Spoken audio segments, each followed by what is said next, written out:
es el maíz, el arroz, el frijol y aquí en la zona pues, la caña de azúcar.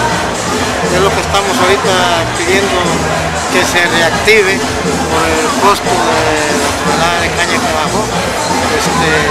Ya está interviniendo el gobierno federal y todo y más que nada que dejen de entrar azúcar de fuera que entra más barato y por eso es lo que a nosotros nos baja el precio. Sí. ¿Los fertilizantes se encuentran muy elevados? Muy elevados. Estamos pidiendo un programa